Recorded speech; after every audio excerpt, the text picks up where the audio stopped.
നമ്മൾ ഉദ്ദേശിക്കുന്ന കാര്യം സ്വപ്നത്തിൽ ദർശിക്കാൻ ഉദ്ദേശിച്ചാൽ പൂർണ്ണ ശുദ്ധിയോടെ ഖിബിലയിലേക്ക് മുന്നിട്ട് വളരെ ആത്മാർത്ഥമായിട്ട് ഈ ഇസ്മ നിദ്രയിൽ ലയിക്കുന്നത് വരെ ഉരുവിട്ടുകൊണ്ടിരുന്നാൽ മതി. അള്ളാഹു സുബ്ഹാനഹു വ തആല സ്വപ്നത്തിൽ ആ വിഷയത്തിൽ എന്താണോ ഒരു റാഹത്ത് ഉണ്ടാകേണ്ടത് അതിലേക്ക് അതിൻ്റെ വിവരങ്ങളൊക്കെ നമ്മുടെ ഹൃദയത്തിലേക്ക് വെളിവാകുന്ന രൂപമുണ്ടാകും. കൃത്യമായി ഈ ഇസ്മ നമ്മുടെ ഏതെങ്കിലും ഒരു വിഷയത്തിൽ എങ്ങനെയാണ് അതിൻ്റെ ഒരു റാഹത്ത് നമുക്കറിയുന്നില്ല.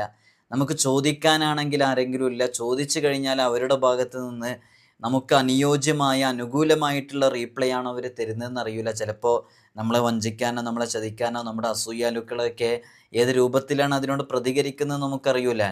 ആ രൂപത്തിലൊക്കെ ആണെങ്കിൽ നമ്മുടെ ആ വിഷയത്തിൽ അള്ളാഹുവിൻ്റെ ഭാഗത്ത് നിന്നൊരു തീരുമാനം വരാനുള്ള നല്ലൊരു ഇസ്മ കൂടെയാണ് ഈ ഇസ്മ. നല്ല ബുദ്ധിശക്തി വർദ്ധിക്കാനും ഫഹമും അഖലും ഉണ്ടാകാനൊക്കെ ഈ ഇസ്മ സ്ഥിരമായി ഉരുവിടുന്നത് ഉപയോഗപ്പെടുമെന്ന് സ്വാലിഹ്യങ്ങൾ പഠിപ്പിച്ചിട്ടുണ്ട്. ഏതെങ്കിലും ഒരു വിഷയത്തിൽ ആരും കാണാത്ത ഒരു മോഡൽ നമുക്ക് ലഭിക്കണമെങ്കിൽ, ഒരു മാതൃക നമുക്ക് ലഭിക്കണമെങ്കിലും, ഇപ്പം എല്ലായിടത്തും കോപ്പിയാണല്ലോ, ഇങ്ങനൊരു കോപ്പി ഇല്ലാതെ എല്ലാവരാലും ഇഷ്ടപ്പെടുന്ന ഒരു കൃത്യമായ ഒരു ധാരണയോടുകൂടെ നമുക്ക് മുന്നോട്ട് പോകാൻ പറ്റുന്ന രൂപത്തിലേക്ക് നമ്മെ എത്തിക്കാൻ സാധിക്കുന്ന അതിവിശിഷ്ടമായൊരു ഇസ്മ കൂടെയാണ് അസ്മാഉൽ ഹുസ്നയിലെ ഇസ്മ.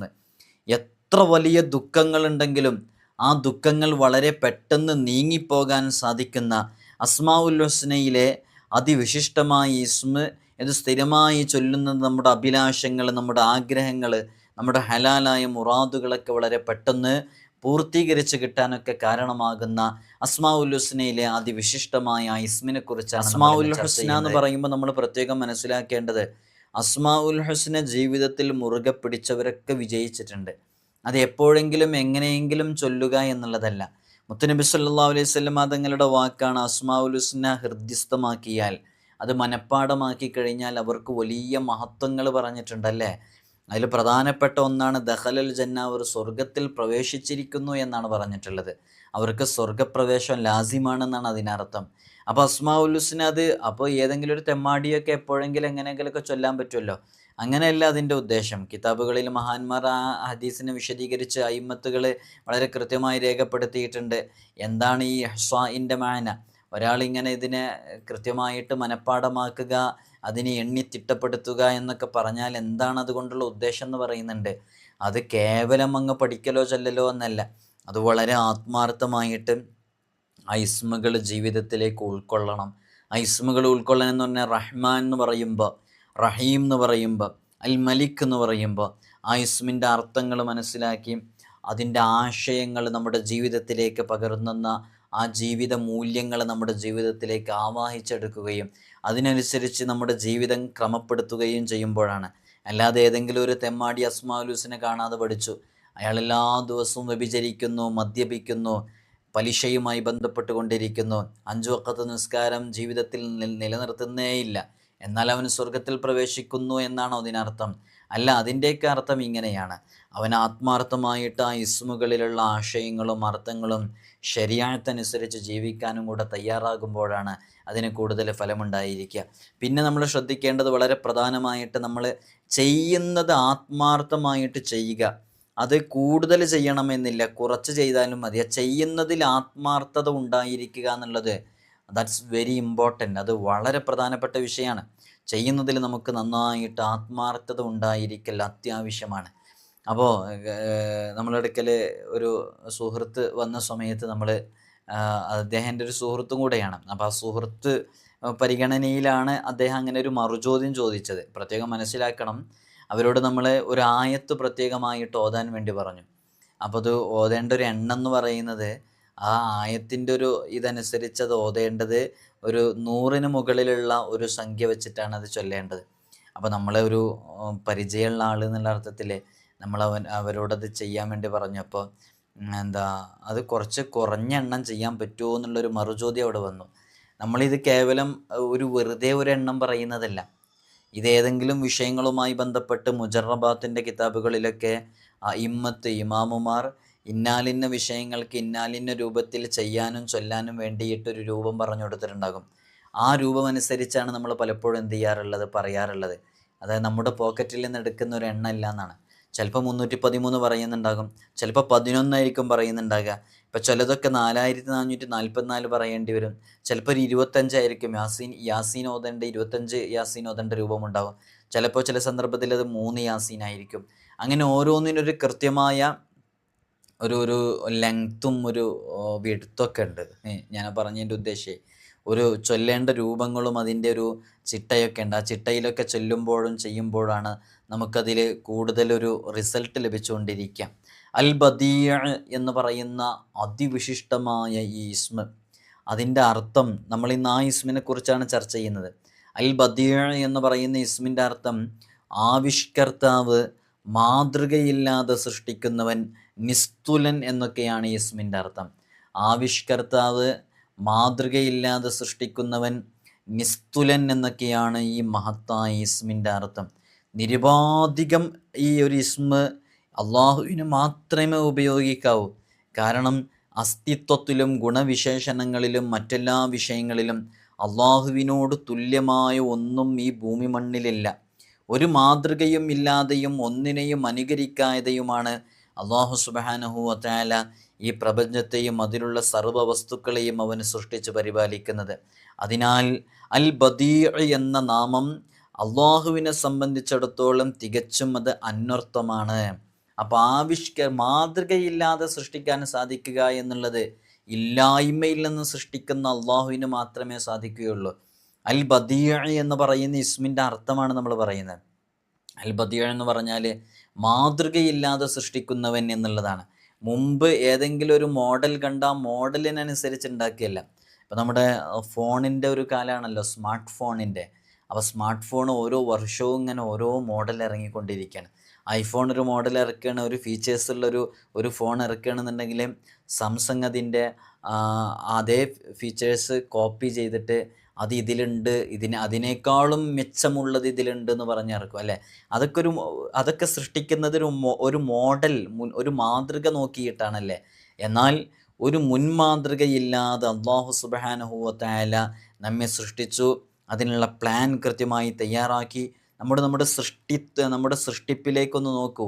എത്രമേൽ അത്ഭുതകരമായ സൃഷ്ടിപ്പാണ് അല്ലേ. നമ്മളിങ്ങനെ കൈകൾ ഉയർത്തിയപ്പോൾ ഈ കൈകളിലെ ഓരോ വിരലുകളും തുല്യമല്ല. ഈ ഓരോ വിരലുകളും തുല്യമായിരുന്നെങ്കിൽ എങ്ങനെയാണ് നമുക്ക് വസ്തുക്കളെ കൃത്യമായി പിടിക്കാനും അതിനെ വലിക്കാനൊക്കെ അത് അത്രമേൽ സഹായകമാകില്ലായിരുന്നു. നേരെ മറിച്ച് ഇത് ഓരോ വിരലുകൾക്കും കൃത്യമായ വലിപ്പമാണ് വെച്ചിട്ടുള്ളത്. ആ വലിപ്പം അനുസരിച്ച് നൽകിയതുകൊണ്ടാണ് നമുക്ക് സൗകര്യപൂർവ്വം ഓരോ വസ്തുക്കളൊക്കെ പിടിക്കാനും അത് വാങ്ങാനും അത് വലിക്കാനൊക്കെ സാധിക്കുന്നത്. അല്ലാന്നുണ്ടെങ്കിൽ കഴിയൂല എന്നുള്ളതാണ്. 2 കാലിൽ നടക്കുമ്പോൾ ബാലൻസ് തെറ്റിയിട്ട് സാധാരണ താഴെ വീഴണം അല്ലേ. 2 കാലാകുമ്പോൾ ഒരു സൈക്കിള് നിങ്ങൾ നോക്കൂ. ആ സൈക്കിള് നിൽക്കണം എന്നുണ്ടെങ്കിൽ, ശരിക്കും നിൽക്കണം എന്നുണ്ടെങ്കിൽ ഒരു സ്റ്റാൻഡ് വെക്കൽ അത്യാവശ്യമാണ്. ഒരു മൂന്നാമതൊരു കാലവിടെ ആവശ്യമാണല്ലേ. നേരെ മറിച്ച് ഒരു കാറിന് അത് ആവശ്യമില്ല. കാരണം അതിന് 4 ടയറുകളുണ്ട്, 4 കാല് പോലെയാണ്. എന്നാൽ മനുഷ്യൻ 2 കാലിലാണ്. 2 കാലിൽ ആ മനുഷ്യൻ ബാലൻസ് തെറ്റാതെ എത്ര ദൂരമാണ് അവന് നടക്കാൻ സാധിക്കുന്നത്. മാത്രമല്ല അവൻ ഓടാൻ സാധിക്കുന്നു. അവൻ ഉയരത്തിൽ നിന്ന് പല ആളുകളും ചാടിക്കഴിഞ്ഞാലും അവർ ബാലൻസ് തെറ്റിയിട്ട് വീഴുന്നില്ല. അത്രമേൽ ബാലൻസ് ചെയ്ത് നിർത്തുന്നു. നിങ്ങൾ 2 കമ്പുകൾ, ഞാനിത് അള്ളാഹുവിൻ്റെ സൃഷ്ടിപ്പും ആ സൃഷ്ടിപ്പ് മുൻമാതൃകയില്ലാതെ അള്ളാഹു സൃഷ്ടിച്ചപ്പോൾ എത്രമേൽ കൃത്യമായാണ് അള്ളാഹു സൃഷ്ടിച്ചത് എന്നറിയിക്കാൻ വേണ്ടി മാത്രമാണ് ഞാൻ ഈ ഉദാഹരണം കൂടെ പറയുന്നത്. ഇസ്മുമായി ബന്ധപ്പെട്ട് പറയേണ്ടത് തന്നെയാണ്. നിങ്ങൾ 2 വടിയോ 2 കമ്പോ 2 ഇരുമ്പിൻ്റെ കഷ്ണമോ എടുത്ത് അതിനെ 2 കാലിൽ അതിൻ്റെ മുകളിലേക്ക് വെറുതെ അത് കുത്തിവെക്കാനല്ല പറയുന്നത്. അതിൻ്റെ മുകളിലേക്ക് എന്തെങ്കിലും വസ്തുക്കൾ കെട്ടിവെച്ച് ഒരു മനുഷ്യാകൃതിയിൽ ഉണ്ടാക്കിയിട്ടോ അല്ലെങ്കിൽ വേറെ ഏതെങ്കിലും രൂപത്തിലുണ്ടാക്കിയിട്ട് ആ 2 കമ്പുകളിൽ അതിനെ നിങ്ങൾക്ക് നിർത്തിവെക്കാൻ സാധിക്കുമോ? ഇല്ല. ബാലൻസ് ഇല്ലാതെ അത് ഏതെങ്കിലും ഒരു സൈഡിലേക്ക് വീണു പോകും. ഞാൻ പറഞ്ഞ നിങ്ങൾക്ക് മനസ്സിലായോ? എന്നാൽ അല്ലാഹു സുബ്ഹാനഹു വ തആല സാധുക്കളായ നമ്മെ സൃഷ്ടിച്ചപ്പോൾ നമ്മെ അവൻ ഒരു മാതൃകയില്ലാതെ സൃഷ്ടിച്ചതാണല്ലേ. അങ്ങനെ മാതൃകയില്ലാതെ സൃഷ്ടിച്ചപ്പോൾ നമ്മളിതായി 2 കാലുകളെ കൊണ്ട് എഴുന്നേറ്റ് നിൽക്കുന്നു. നമ്മുടെ ഈ കാലിൻ്റെ മേലിൽ അരയുടെ മുകളിലേക്ക് നല്ല ഭാരങ്ങളുണ്ട്. 2 കൈകൾ 2 സൈഡിലേക്കും തൂങ്ങി നിൽക്കുന്നുണ്ട്. തലയുണ്ട്, എല്ലാ ഭാഗങ്ങളുണ്ടായിട്ടും അത് ബാലൻസ് ഇല്ലാതെ നിൽക്കുന്നു. നമുക്കങ്ങനെ എന്തെങ്കിലും ഒരു വസ്തുവിനെ നിർമ്മിക്കാനോ കഴിയോ? ഇല്ല. അതിനൊക്കെ ശ്രമകരമായ, അതിന് പിന്നിൽ ഒരുപാട് കഷ്ടപ്പാടുകൾ എടുത്താലും അതിന് പരിമിതികളുണ്ടാകും.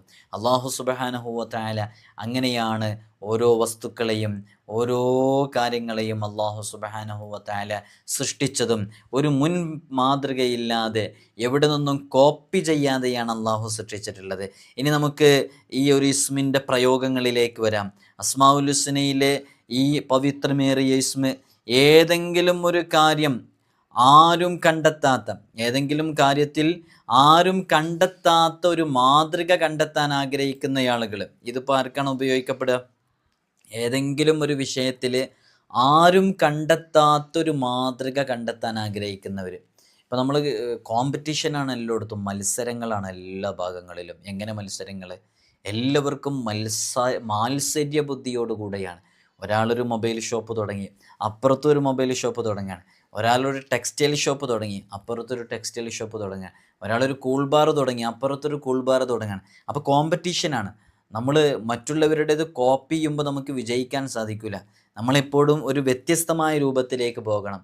അതിന് നല്ല ഐഡിയകൾ ചിന്തയിലേക്ക് വരണം. അങ്ങനെ നല്ല ഐഡിയകൾ ചിന്തയിലേക്ക് വരാൻ ഒരാളെ ഏതൊരു കാര്യത്തിലും മറ്റാരും ചെയ്യാത്ത ഒരു പുതിയ മാതൃക കൊണ്ടുവരാനും, അതേപോലെ തന്നെ ആ കൊണ്ടുവന്ന മാതൃക ആരാലും ഇഷ്ടപ്പെടുന്ന, അംഗീകരിക്കുന്ന ഒരു രൂപമായി തീരാനും ഈ ഇസ്മ നമുക്ക് ഉപയോഗപ്പെടുത്താവുന്നതാണ്. അപ്പോൾ ഇതാർക്കാണ് ഏറ്റവും കൂടുതൽ യൂസ്ഫുൾ ആയിരിക്കുക? പുതിയ സംരംഭങ്ങൾ തുടങ്ങുന്ന യുവ സംരംഭകയ്ക്ക്, ബിസിനസ് ചെയ്യുന്ന ആളുകൾക്കൊക്കെ അവരുടെ ബിസിനസ്സിലൊരു പുതിയ ഒരു ഒരു ഒരു ഒരു ഒരു സിഗ്നേച്ചർ കൊണ്ടുവരാൻ സാധിക്കും.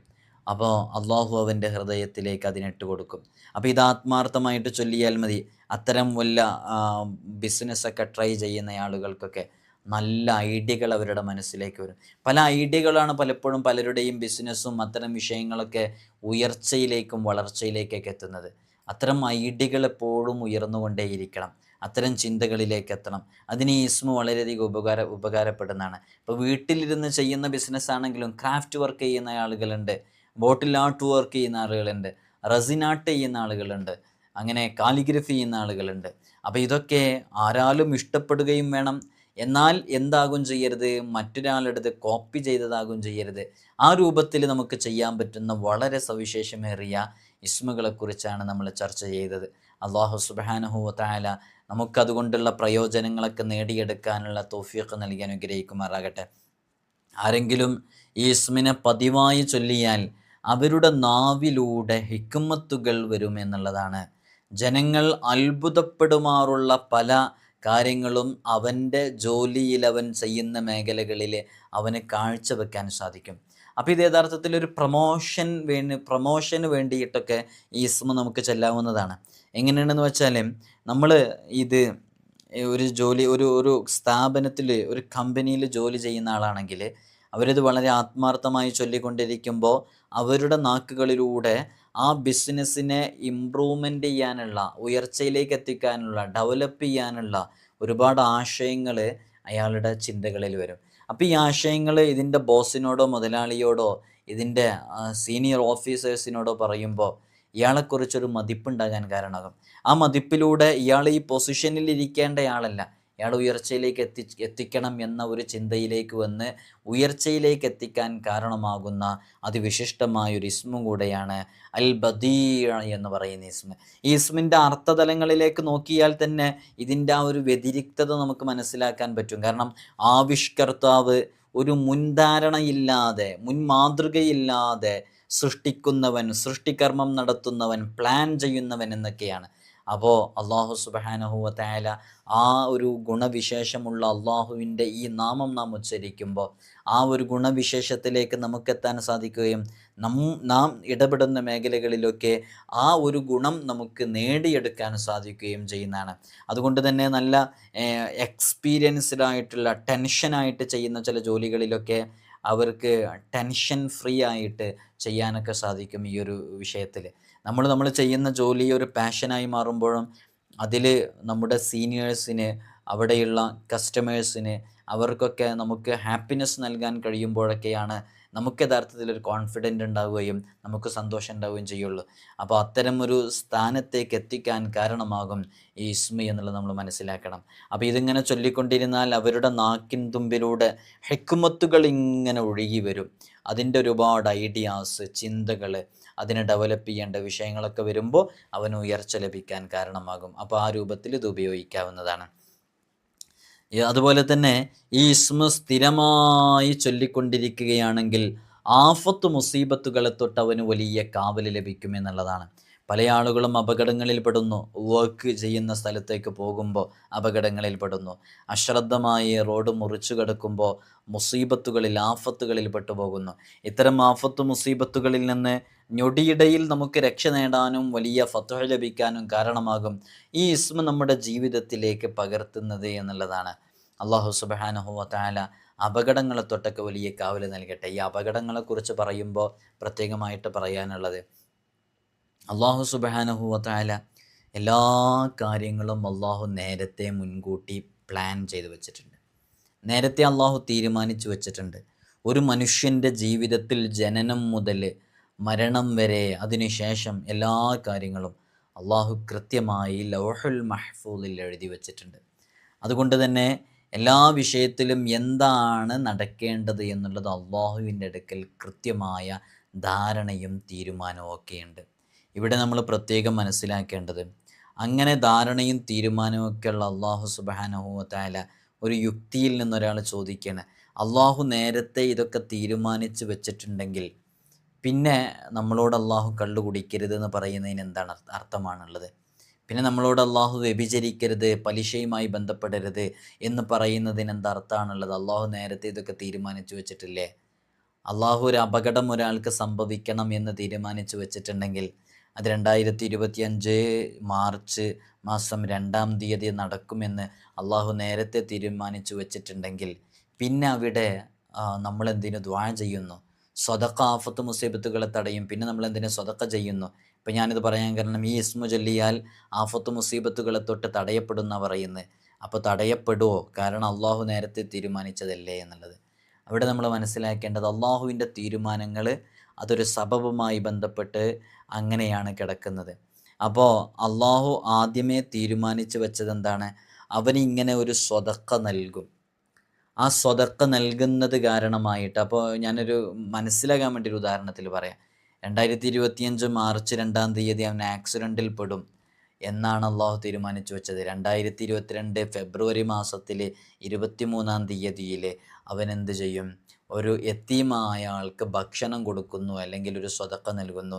ആ സ്വതക്ക നൽകുന്നത് കാരണമായിട്ട് 2025 മാർച്ച് മാസം 2-ാം തീയതി ആ മുസീബത്ത്, ആ ഒരു അപകടത്തെ തൊട്ട് അവനക്ക് ഹിഫ്ള് നൽകപ്പെടുന്നു. അപ്പോൾ അള്ളാഹു ആദ്യമേ എഴുതി വെച്ചത് ഇങ്ങനെയാണ് എഴുതി വെച്ചത്. അവനും വിട പറയേണ്ടത് ആ സമയത്താണ്, അല്ലെങ്കിൽ അങ്ങനെ വിട പറയേണ്ട സമയത്ത് അതിൽ നിന്ന് അവന് രക്ഷ ലഭിക്കാൻ കാരണമാകുന്നത് ഇങ്ങനെയാണ് എന്ന് പറഞ്ഞിട്ടാണ് അള്ളാഹു ആദ്യമേ തീരുമാനിച്ചു വെക്കുന്നത്. പിന്നെ ഈ ആഫത്ത് മുസീബത്തുകളൊക്കെ തടയുമെന്ന് പറയുമ്പോൾ അത് ഈ സ്വതക്ക, ദുആ, ഇതൊക്കെ അള്ളാഹു ഉദ്ദേശിച്ചതിന് അള്ളാഹു മായ്ക്കും എന്നുള്ളതാണ്.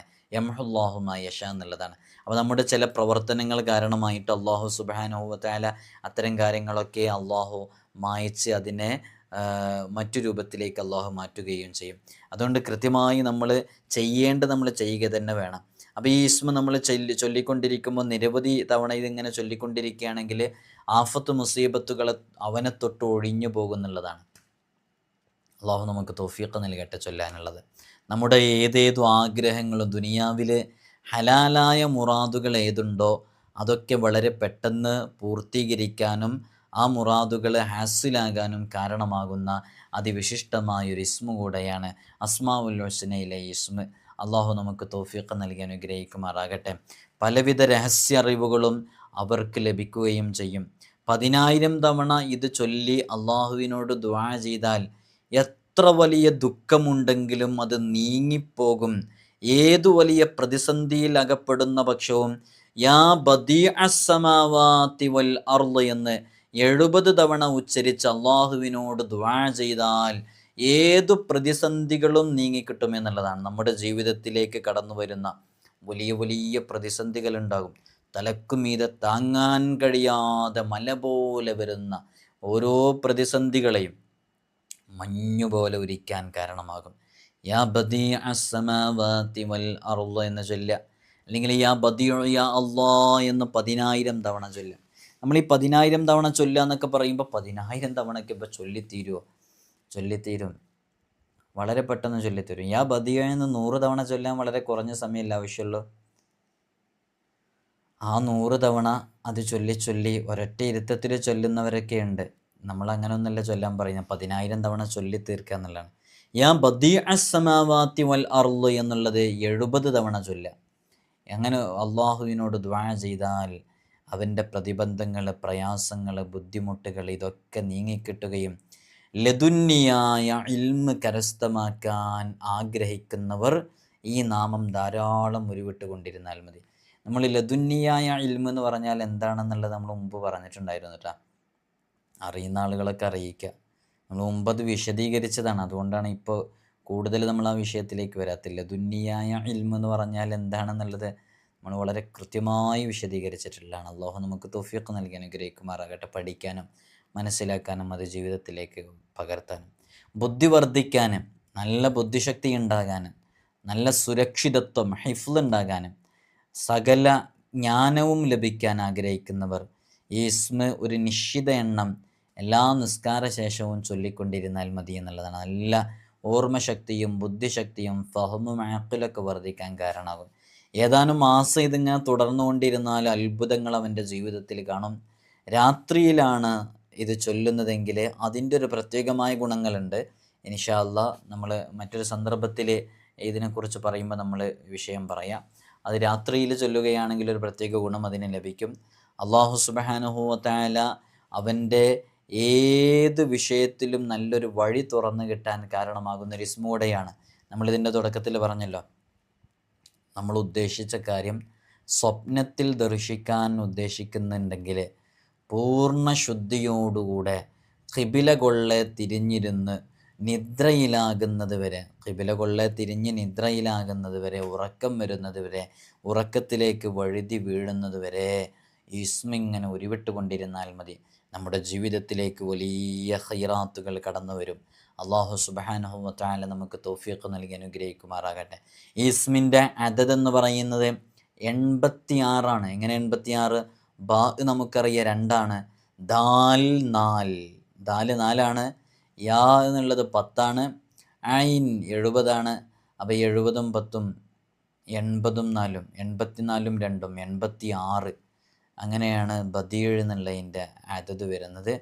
ഇതിൻ്റെ ഇത് പതിവായി ചൊല്ലിയാൽ ഈ ദിക്ർ ചൊല്ലുന്നയാളിൻ്റെ മുമ്പിൽ ഉണർവിലോ സ്വപ്നത്തിലോ ഇതിൻ്റെ ഹാദിമ് വന്ന് പ്രത്യക്ഷപ്പെട്ട് രഹസ്യങ്ങളൊക്കെ വെളിപ്പെടുത്തി കൊടുക്കുമെന്നുള്ളതാണ്.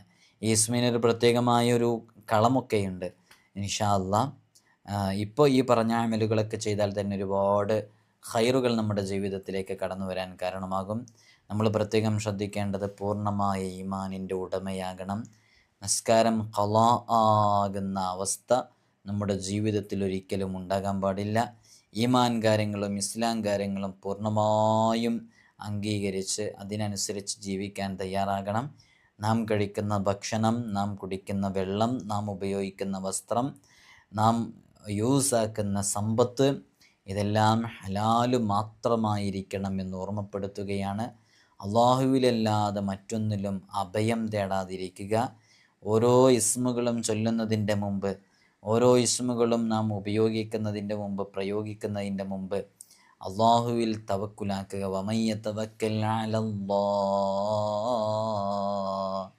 ഫഹുവ ഹസ്ബു, അവന് അള്ളാഹു മാത്രം മതി, അള്ളാഹു അവന് മതിയാകുന്നതാണ്. ചെയ്യുന്ന സമയത്ത് പൂർണ്ണമായ ശുദ്ധിയോടുകൂടെയായിരിക്കുക. ശരീരം ശുദ്ധിയായിരിക്കണം, മനസ്സ് ശുദ്ധിയായിരിക്കണം. അങ്ങനെ വളരെ ആത്മാർത്ഥമായിട്ട് റബ്ബിൻ്റെ മുമ്പിൽ അള്ളാഹുവിൻ്റെ പരിശുദ്ധമായ അസ്മാഉൽ ഹുസ്ന വിളിച്ച് ദുആ ചെയ്യുമ്പോൾ യഥാർത്ഥത്തിൽ 99-100 തവണ അള്ളാഹുവിനോട് ദുആ ചെയ്യുന്നതിന് തുല്യമാണ്. അതുകൊണ്ട് വളരെ ആത്മാർത്ഥമായി റബ്ബിൻ്റെ മുമ്പിൽ നമ്മുടെ വിഷയങ്ങൾ പറഞ്ഞ് ദുആ ചെയ്യുമ്പോൾ അള്ളാഹു നമ്മുടെ എല്ലാ പ്രതിസന്ധികളിൽ നിന്നും പ്രയാസങ്ങളിൽ നിന്നും നമുക്ക് വലിയ സലാമത്തും രക്ഷയും നൽകാൻ കാരണമാകും. അള്ളാഹു നമുക്ക് തൗഫീഖ് നൽകട്ടെ. എല്ലാവരോടും ഓർമ്മപ്പെടുത്താനുള്ളത്, വളരെ ആത്മാർത്ഥമായിട്ട് ഓരോ അമലുകളും ചെയ്യുക. നമ്മുടെ മുമ്പിൽ കൊട്ടിയടക്കപ്പെട്ട വാതിലുകളൊക്കെ തുറക്കപ്പെടും. അങ്ങനെയാണ് പൂർവ്വസൂരികളൊക്കെ അവരുടെ ജീവിതത്തിലെ അവരനുഭവിക്കുന്ന പ്രതിസന്ധികളിൽ നിന്നൊക്കെ സലാമത്ത് ലഭിക്കാൻ ഇത്തരം അമലുകളുമായി ബന്ധപ്പെട്ടപ്പോൾ അവർക്കതിൽ നിന്നൊക്കെ വലിയ ഫത്ഹ് ലഭിച്ചത് അത്തരം കാരണം കൊണ്ടാണ്. അള്ളാഹു നമുക്ക് തൗഫീഖ് നൽകട്ടെ. എല്ലാവരും വിനീതനായി എനിക്കും എൻ്റെ കുടുംബത്തിനും ഉമ്മ ഉപ്പ ഉൾപ്പെടെയുള്ളവർക്കൊക്കെ വേണ്ടി പ്രത്യേകം ദുആ ചെയ്യണമെന്ന വസിയ്യത്തോടെ അസ്സലാമു അലൈക്കും വറഹ്മത്തുള്ളാഹി തആല വബറകാതുഹു. എല്ലാവരും പരസ്പരം ദുആ ചെയ്യണമെന്ന് ഓർമ്മപ്പെടുത്തുകയാണ്.